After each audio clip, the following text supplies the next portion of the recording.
বাবা তুমি কেমন আছো ছোট্ট মাটির ঘরে, তোমার কথা হৃদয়ে মাঝে পড়ছে বারে বারে। বাবা গো বাবা, বাবা গো বাবা,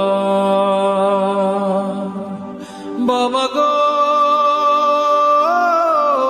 বাবা, বাবা গো বাবা। কত আদর কত স্নেহ তোমার কাছে পেলাম, সবকিছু হারিয়ে আজকে নিঃস্ব হয়ে গেলাম।